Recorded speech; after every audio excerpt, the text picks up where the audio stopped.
이 공간과 장소란 개념을 가지고 우리 알파타냐코를 어떻게 공간으로부터 의미 있는 공간인 장소를 만드느냐, 이 과정이 굉장히 중요하다고 볼 수 있습니다.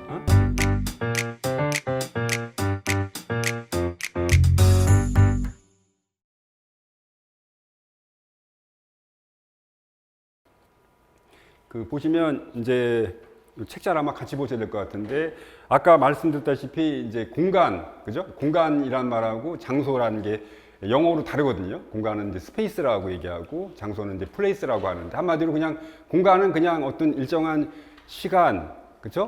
뭐 물리적인 이런 의미를 갖고 있습니다. 한마디로 스토리가 없는 걸 공간이에요. 빈 곳. 그래서 이게 되는데, 이게 우리한테 중요한 건 장소로 바뀌는 게 중요하다는 거죠. 그러니까 장소는 이제 플레이스라고 합니다. 플레이스. 그래서 저도 그 당시 제가 2005년도에 그 논문을 써야 되는데, 그 석사 논문을 쓸 때 중요한 게 앞에 이론적 배경이에요. 근데 그 당시는 이게 공간 재산이란 개념도 없고 논문도 없고 쓰기가 어렵죠. 이론적 배경도 전혀 없지. 그다음에 자료도 선행 연구도 거의 없죠. 그래가지고 어떻게 갈까 고민했는데, 다행히 이제 그 당시에 우리 지도교수 하신 분이 영국서 공부를 하셨는데, 다른 나라에는 이 플레이스 마케팅이라는 게 있대요. 플레이스 마케팅, 장소 마케팅. 처음 들었어요, 저는. 장소 마케팅이라는 게 있다고, 요걸 가지고 아마 이론적 배경을 한 다음에 이거를 전개해 보라 그래갖고 제가 이제 그때부터 했는데, 이게 그 당시 우리나라에 지금도 책이 많지 않습니다. 장소 마케팅이라는 책이 거의 없어요. 한두 권 정도 있는데, 대부분 이제 관광 쪽에서 많이 다루는 분야거든요. 지리학이랑. 원래 출발은 지리학에서 나온 것인데, 그래서 많지 않은데 최근에는 조금씩 나오더라고요. 뭐 장소에 대한 공간과 장소를 식으로 나오는데, 그때 공부를 좀 하게 됐습니다. 그래서 결과적으로 장소라고 하는 것은 그냥 공간에다가 어떤 인간의 경험이나 역사나 스토리를 입히는 작업이죠. 그렇게 돼서 사람들이 많이 찾아올 수 있게 하는. 그래서 요 장소로부터 여러 가지가 나와요. 장소성, 그러니까 일정한 공간이 어떤 특징이 있는가를 계속해서 이렇게 발굴하고 연구하는 이런 게 장소성이 되겠고, 그러면 그거에 대한 스스로의 애정이 생기죠. 그 내부에 있는 사람들은. 그게 장소에. 그 다음에는 이제, 그러면은 이 공간은 다른 공간과 어떤 차별이 있느냐를 고민하는 게 정체성. 이걸 가지고 남한테 알리는 작업들이 마케팅이죠. 장소 마케팅. 그래서 이제 마케팅을 하려고 하면 여러 가지 이제 홍보 전략도 짜고, 뭐 판촉도 하고 이렇게 하잖아요. 4가지 정도의 마케팅 분야가 있듯이. 그래서 그렇게 하는 게 되겠고, 그래서 이 바탕에 이제 장소에 대한 기억들을 갖다 모아나가는. 그래서 이 공간과 장소란 개념을 가지고 우리 알파타냐코를 어떻게 공간으로부터 의미 있는 공간인 장소를 만드느냐, 이 과정이 굉장히 중요하다고 볼 수 있습니다. 평택은 그러면 이제 어떤 특징이 있냐 하는 거를 제가 생각하는 거는 크게 3가지 정도로 저는 봐요. 이제 하나는 이제 평택의 이제 과거와 관련되어 있는 것 중에 하나가 이제 미군이라고 하는 기억들이 가장 큰 곳이죠. 왜냐하면 그러니까 미군도 큰 도시가, 큰 기지가 2개나 있잖아요. 최근에 트럼프가 달라. 공여지거든요, 공여지. 공여지는 이제 우리가 외국 사람들한테 빌려준 지역을 공여지라고 합니다. 공여지는 이제 임시 공여지가 있고, 미군들이 훈련하려고 잠깐 빌리는 땅은 임시 공여지. 그 다음에 평택처럼 아예 그냥 우리 땅이긴 한데, 이렇게 쓸 때까지는 계속 빌려주는 거는 전용 공여지라고 합니다. 그러니까 공여지예요. 그러니까 트럼프가 달라고 할 수 없는 거죠. 우리 땅이니까 원래. 근데 이제 일부러 한번 던져본 거죠.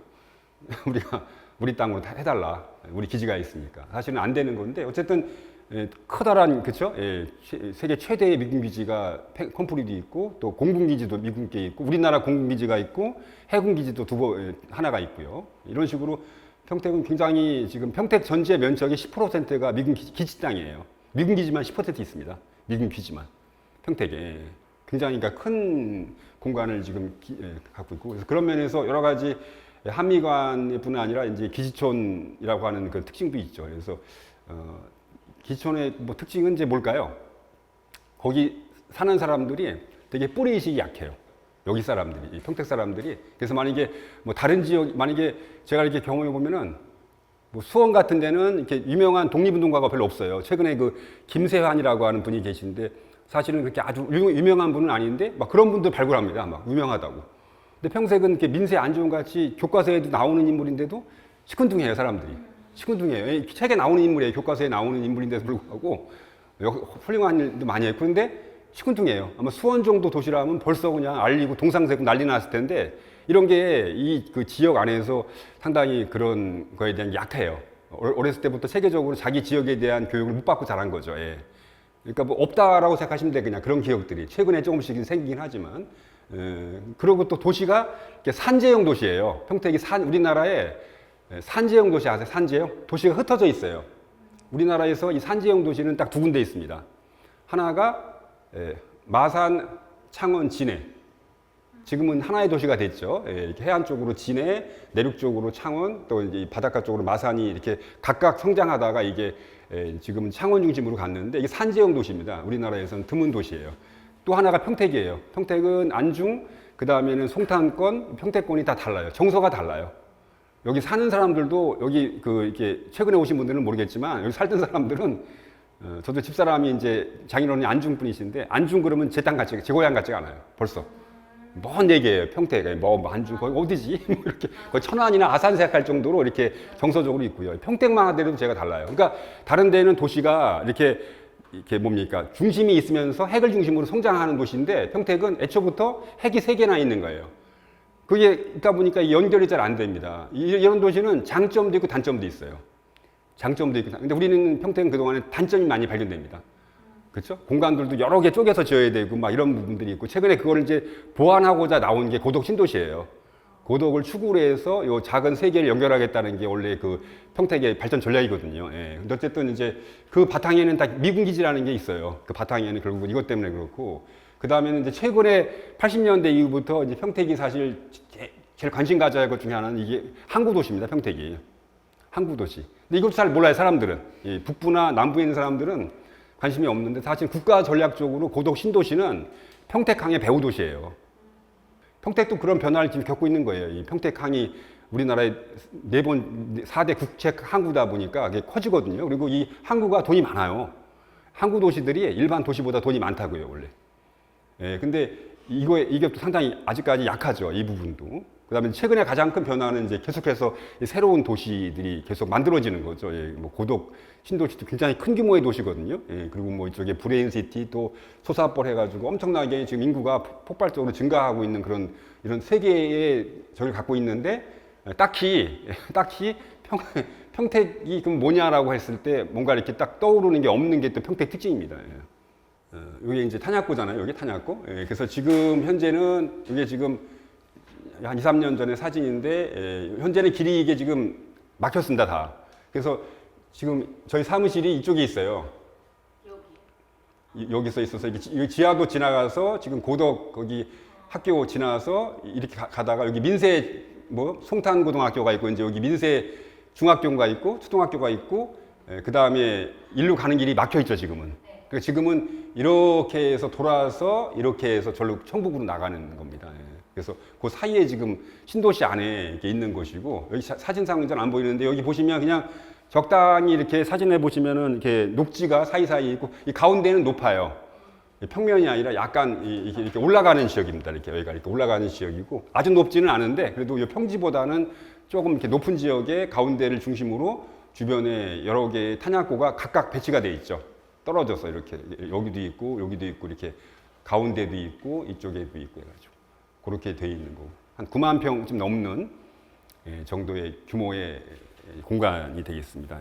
장소 특징들을 보게 되면은 우선은 이게 한 60년 가까운 역사를 지닌 이 자체로서도 현재 근대 문화유산입니다. 그리고 탄약고 역사로서도 이게 탄약고가 4번째 역사가 있거든요. 초창기 탄약고는 이제 그냥 지하에 이렇게 바위 같은데 겉에를 이렇게 파요. 조금 겉에를 파서 그냥 한 5m 이 정도만 파고 거기다가 탄약을 갖다가 보관했었어요. 옛날에는요.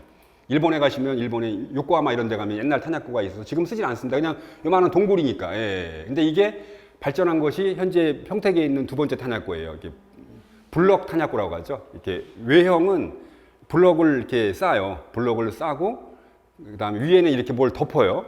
그리고 이제 안에다가 탄약을 보관하는데, 이게 저도 안에는 안 들어가 봐서 모르겠는데 지난번에 저기 햄버 그레이브스 가보면 거기는 이 알파 탄약고보다 훨씬 작은 공간들인데 한 요만해요. 탄약고가 작은 게. 근데 들어갔는데 그 안에 탄약고 벽이 이만해요. 포를 쐈을 때 이렇게 안 터질 수 있도록 그 정도 튼튼하게 이렇게 지은 겁니다. 그러니까 여기 지금 알파 탄약고에 있는 그 건물들도 외형은 그냥 이렇게 지붕을 하고 겉에는 블록인데 지난번에 그 공군 그 투스타 하셨던 분 퇴직하신 분이 그러시는데 자기가 거기는 안 가봤지만 여기 송탄 거기서 근무했었는데 방공포 했는데 거기에 탄약고들은 대부분 다 안에가 벽이 두껍다. 그러니까 여기 탄약고도 겉으로는 위장하기 위해서 이렇게 블록이 있지만 안에는 아마 이렇게 두껍지 않겠는가. 이걸 다시 지을 수가 없잖아요. 이런 공간을 어떻게 해서 시멘트 보고 지어요. 예. 이걸 튼튼하니까 이 안에서 이제 예를 들어서 여러 가지 용도로 쓸 수가 있습니다. 일단은 저기 그 파주도 가보면은 되게 서늘해요. 들어가면 약간 서늘해요. 여름에 이렇게 가을 들어가보면 그러니까 무슨 얘기냐면 이게 냉난방이 안에 따라 이렇게 어느 정도 되는 거죠. 예, 그 안에가 워낙 이게 두꺼우니까. 예, 그래서 여기도 아마 그럴 것 같은데 어쨌든 이제 탄약고가 블럭 그다음에 이제 세 번째 탄약고가 요새 그 평택에도 짓는 건데 이렇게 풀 덮어서 알파 탄약고 몇 개 있습니다. 이렇게 풀 덮어서 위에다 위장하는 방식이 있어요. 이렇게 잔디 위에다 심어놓은 그런 거 보셨죠? 그게 세 번째 탄약고입니다. 그 다음에 이제 최근의 탄약고는 그렇게 안 짓고 아예 지하를 깊이 있게 파서 지하에다가 저장을 해요, 지금은. 그러니까 이 알파 탄약고는 현재 50년대 후반부터 60년대, 70년대 해가지고 탄약고 역사에서는 두 번째 역사를, 그러니까 군사 역사로서는 그런 역사성도 갖고 있고 건물들도 그 당시 건물들이 현재 일부가 남아있는 것으로 확인되기 때문에 그런 면에서 이제 근대 유산으로서 가치가 있고 50년이 지나면은 근대 유산이 될 수 있거든요. 이게 50년대 중반쯤에 된 거니까 현재 60년 가까이는 지금 지난 걸로 봐요. 공간 자체가. 그러니까 이런 근대 유산으로서의 가치가 꽤 있는 것이고요. 그 다음에는 이제 말씀드렸다시피 이렇게 여러 개의 건물들이 있기 때문에 다양한 용도로 활용하면서도 각각 이렇게 둔덕들이 많이 있어가지고 사이사이에 주제별로 쓸 수 있는 보통 다른 데 같은 경우는 이렇게 부산이라든가 이런 데는 그냥 한 막사에 여러 개가 있는 시기라서 공간들이 작아요. 이게 교실 같은 거 쫙 해놓고 그러니까 한 공간이 되게 작은 공간들이 이어져 있다든가 이런데 여기는 한 공간 자체가 거의 별도의 하나의 그냥 무슨 회관이 될 만큼 이런 게 여러 개가 있다고 보시면 되죠. 그런 면에서는 다양한 용도로 쓸 수 있는 그런 거고, 그다음에 건축 구조는 이제 그런 이제 이게 안에가 이렇게 단단한 콘크리트 되어 있으면은 상당히 용도가 좀 쓸 수 있고, 그다음에 이제 바깥에도 되게 녹지가 잘 보존되어 있습니다. 그래서 요 자체가 그대로 활용해도 되고, 다른 데서는 어떻게 하냐면 이런 철조망 같은 것도요, 다 보관을 해요. 그대로 해요. 그래서 철조망을 그대로 놔두고, 사이를 길만 잘라가지고 쓰기도 해요. 그러면 이제 그 사이로 출입구를 만들고, 그 철조망은 그 자체를 이용해서 설치미술을 이용합니다. 뭐 전시를 한다든가 거기다가 할 수도 있고. 그래서 여기 있는 그런 미군 관련되어 있는 것들이 다 하나하나의 그런 용도가 있고요. 그 다음에는 이제 숲 같은 경우도 나름대로는 미군들이 잘 만들어 놔서 여기 사실 산책로만 그대로 이용해도 사람 엄청나게 와요. 그죠? 이 산책로 그대로 이어졌거든요, 이 산책로가. 그러니까 이 안에서 둘레길만 하나 만들어도요, 사람들이 그냥 와서 할 수 있는 공간이고요. 예. 이쪽에는 또 평지로 되어 있어가지고 여기서 여러 가지 행사도 가능한 공간이 있고, 그런 지역을 주로 반환을 받습니다. 활용하게 됩니다. 여기 중심으로. 이쪽은 좀 잘라서 나가고, 여기. 그러니까 이런 데는 상당히 쓸모가 있고요. 예. 그리고 이제 이게 단순하게 이런 탄약고를 활용한다는 것도 있지만, 이제 우리가 중시해야 될 것들은 이 탄약고가 생기기 전에 활동했던 사람들, 또 탄약고를 만들 때 참여한 사람들, 탄약고에 근무했던 미국인들, 그렇죠? 또 한국 사람들, 뭐 주변에 미군 기지촌 있는 이런 사람들의 이야기도 여기에 이제 중요한 하나의 이게 이런 공간이 만들어지면 대부분 이제 그 방문자 센터가 있잖아요. 그런 거를 구성하고 홍보하거나 할 때는 거기에 이런 역사가 다 있거든요. 다른 나라 가 보시면은 들어가자마자 이 공간은 현재는 뭐 문화예술 생태 공원이지만 원래 이것이 어떤 공간이었다는 것을 알려야 되기 때문에 그런 것들도 미리 준비해야 되고, 예, 그런 기업들도 굉장히 많이 가지고 있는 공간이라는 거 우리가 알 수가 있습니다. 그래서 이게 그때 20년 전에도 이게 세계 최초의 탄약고를 문화 공간으로 활용하는 사례다. 그때 그렇게 홍보를 했었어요. 지금도 찾아보게 되면은 탄약고 자체를 이렇게 넓은 규모로 미군 기지를 활용한 사례는 없어요. 현재까지는. 활용하게 되면은. 이게 왜 중요하냐면 현재는 미군 기지 가운데 탄약고를 이용해서 이렇게 활용한 사례는 집단적인 탄약고는 없어요. 집단적 그냥 어떤 군사 기지의 일부가 조그맣게 탄약고 하나 있는데 그걸 활용하는 건 있지만 전체 탄약고를 하는 경우는 없기 때문에 그런 면에서는 가능성이 높고 그다음에 이제 특히 장점이 뭘까요? 사람들이 많이 올 수 있어요. 이게 저기 시골에 있어가지고 교통도 불편해 아주. 그러면 사람들이 안 오게 되면은 이게 만들어 놓고 뇌물단지가 많습니다 우리나라에. 근데 여기는요 각종 그 전철 무슨 도로 모든 게 다 잘 지나가는 그러니까 지나가다가 들릴 수 있고 가장 가까운 곳에 뭐가 있으니까 신도시 안에 벌써 15만 20만 가까운 인구가 살고 있기 때문에 그냥 이거는 그냥 동네 공원으로서도 가치가 있는 거죠 벌써. 예, 일단은 기본적으로. 그래서 그런 장소성 면에서 굉장히 장점이 있고 그 다음에는 그래서 이제 교통 여건도 좋고 다양한 저기도 가능하고 그 다음에 이제 요건 제가 찾아본 거예요. 요건 제가 제 책에만 있는 것인데 제가 이제 이게 단순하게 이런 공간이냐 하다 보니까 제가 이제 세 가지를 찾게 됐습니다. 이제 하나가 뭐냐면 이게 그 옆에 사시던 그 안재욱이라는 사람이 아침마다 올라갔던 산이다. 예, 그 동네 분들이 증언을 하고 실제 그 동네 분들이 이걸 만들었어요. 그 두릉일이라고 지금 없어진 마을인데 그 두릉일이 그 마을 분들이 미군 탄약고 이거 이제 만들 때 가서 이렇게 쌀하고 이런 걸 받고 거기를 이렇게 공사에 참여했던 분들이 많더라고요. 제일 가까운 마을이니까. 예, 그래서 그리고 원래 이 탄약고 지역 안에 마을이 있었죠. 이 안에 마을이 있었는데 그 마을은 다 없어진 거죠. 예, 그 마을은 없어진 거고 그 주변에 있는 사람들이 가서 만들었는데 이제 그분들 말씀이 이분이 여기 자주 이제 올랐다 이 산에. 그리고 올라가서 맨날 그 이순신 장군에 대한 거 이렇게 남쪽에 이렇게 보면은 그 이순신 장군 묘가 있는 그 산이 있어요. 아산에 영인산이라는 데가 있는데 그쪽에 보면서 뭐 얘기를 했다는 본인 기록도 나와 있고 그래서 그런 면에서 굉장히 이게 알파탄약고가 안재홍 역사관원과 연계돼 갖고도 여러 가지 그러니까 많은 분들은 그 두 개를 연결하면 좋겠다는 거예요 길로. 그러면은 방문하시는 분들이 여기를 방문하고 그걸로 이렇게 뭐 도보로 갈 수도 있고 요새는 그 둘레길이 많이 있으니까 그렇게 연결하면 좋겠다라고 하는데 거리가 멀지 않습니다. 예, 거기서 걸어서 뭐 한 2, 3km밖에 안 되기 때문에 그 다음에 여기를 방문했던 사람이 있어요. 이 탄약고를. 우리 초대 이승만 대통령이 1959년도 7월 달에 여기를 이제 방문합니다. 잘 몰랐었는데 그 당시 그 옆에 있는 종덕초등학교에 계신 분들이 50년대 후반쯤에 자기네가 여기 알파탄약고 있는데 와가지고 여기서 뭐 이렇게 만세 부르고 했다는 거예요. 왜 그랬냐니까 이승만 대통령이 여기 왔었대요. 그리고 제가 자료를 찾아보니까 59년도 그 7월 달에 동아일보에 이승만 대통령이 여기를 방문한 건 아니고 원래 평택 송탄에 그 K5 미군 기지를 방문해서 거기에 이제 미사일 관련되는 걸 인수를 뭐 받으면서 미사일이 있던 곳입니다. 이곳이 여기가. 그래서 여기를 이제 방문했다라고 하는 거. 그래서 이런 역사 인물들이 왔던 곳이라는 것도 이게 벌써 스토리를 만들 수 있잖아요.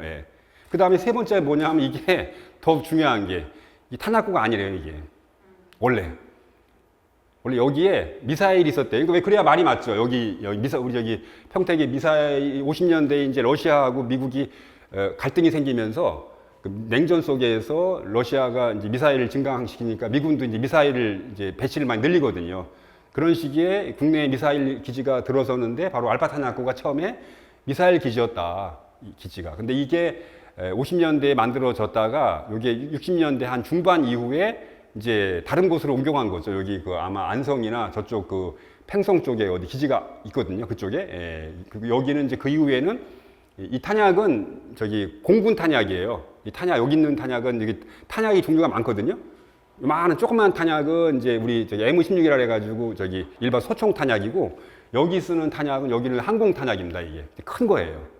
여기 있는 탄약들은 이제 큰 거를 쓰는데 그런 이제 바뀐 거죠. 이제 안재홍 선생 관계되는 이게 사진도 여기 있고요. 여기 이분이 안재홍이고 그다음에 이분이 이제 러시아 그 장군입니다. 그다음에 여기 김구 선생이라고 해서 김구 그죠? 요 옆에가 초대 이승만 대통령입니다.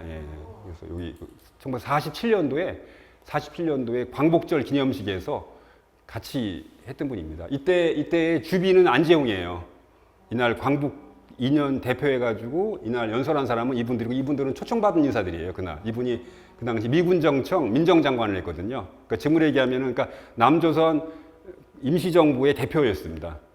예, 그 대표로서 이날 연설을 하신 분이고 그때 기념 사진이에요 그 당시에. 예, 그래서 이분도 이 탄약고랑 관계에 있고, 그다음 이승만 대통령, 요건 이승만 대통령이 이때 온 거의 사진입니다. 이거 신문에 보면 나와요. 이승만 대통령이 여기 평택에 여기 송탄 기지에 와가지고 대공 관제 경보기 이게 이제 미사일 관련되는 것들을 미군으로부터 인수받을 때 여기를 했다가 온 거죠. 근데 자료 보게 되면은 사실은 여기 환영식에 나오게 된 거는 이 환영하러 나온 것도 있지만 이승만 대통령이 그 다음에 그 선거에 나와요. 4.19라고 해서. 그래서 그때 이승만을 국회로 뭐 대통령으로 하는 뭐 이런 그 막 프랜카드가 막 붙습니다. 사실은 그때 여기에 거기 알파탄약고에 오신 분들은 뭣도 모르고 와서 그거 하신 거예요. 그거. 예. 그날 파주랑 여기를 방문하는데 이승만 대통령이. 예. 그래서 그런 약간 이제 개인적으로는 그런 자기 정치적인 홍보를 하다 결국은 이제 4.19 때 물러나잖아요. 그 다음에. 예. 그래서 요런. 예. 요거는 이제 그 고덕의 안재홍 역사공원. 그러니까 여기가 지금 안재홍 생가가 여기 있고요. 여기서부터 이쪽으로 조금 가면 여기 탄약고가 있습니다. 여기서 한 3km 정도 위치밖에 안 돼요. 거리가 여기. 그다음에 이거 말고도 이제 여러 미군들에 대한 미군과 그 가족들에 대한 그 기억들도 중요하고 또 마을 사람들에 대한 기억들도 제가 모으고 있는데 기지촌 역사에 대한 것도 중요하고 여러 가지 그 지금 인터뷰도 하고 있고 합니다. 그래서 이 사람은 지금 올해 돌아가셨나 모르겠는데 브라운이라고 하는 미국 병사인데 이분이 그 송탄 기지에 근무했어요. 그다가 미국에 가셔서 이제 이렇게 베이커리 카페를 오랫동안 하셨었는데 최근에 한 3년 전인가 그 나라 신문에다가 자기가 이 평택 송탄 기지에 있을 때의 기억을 쭉 자기가 글로 쓴 게 있어요. 조선일보에 이게 기사가 나와 있어가지고 제가 이렇게 본 적이 있는데 거기서 자기가 송탄 기지 얘기를 하면서 뭘 얘기하냐면은 자기가 미국으로 돌아가는데 원래 앞비행기로 가야 되는데 그 비행기를 자기가 안 탔대요. 그 비행기를 안 타고 자기는 어떻게 돼갖고 그 비행기를 놓치고 다음 비행기를 타게 됐는데 그 앞에 비행기가 미국으로 괌으로 가다가 폭파가 된 거예요. 폭파가 된 겁니다. 자기 살아남은 거예요. 자기가 왜 살아남고 이렇게 나이가 지금 90 가까이 되는데 살아나 생각하니까 자기가 요 한국에 그때 송탄에 있을 때 그 어려운 아이들을 돕는 고아들을 돕는 일들을 많이 했대요. 예, 그러다가 이제 임기가 돼가지고 미국으로 가게 됐는데 그때 그 어려운 사람들을 많이 도왔던 그것 때문에 하늘이 자기를 도와준 거 아니냐 뭐 이런 걸 자기 회고록을 남겨요. 예. 그래서 이런 미군들이 또 많이 있거든요. 나쁜 미군도 많이 있지만 자료 보시면 나쁜 미군도 많고요. 좋은 미군도 많이 있는데 이런 사람들 가운데 일부는 이 탄약고에 근무했겠죠. 사실은 제일 중요한 건 이 탄약고에 근무했던 미군들의 자료를 보면 상당히 도움됩니다. 나중에 활용할 때 많이 도움돼요. 스토리를 이용할 수도 있고 단순하게 이걸 공간으로 이용한다는 것도 있지만 이것의 스토리를 활용하는 것도 되게 도움되거든요. 그 방법은 이제 여러 가지가 있겠죠. 각종 매체를 이용해서 음악, 미술, 뭐 연극 다 가능하듯이 지금 이런 것들도 필요합니다. 예. 그래서 그런 면에서는 이제 좀 이런 것들도 교육할 때는 이제 좀 필요하겠죠. 예.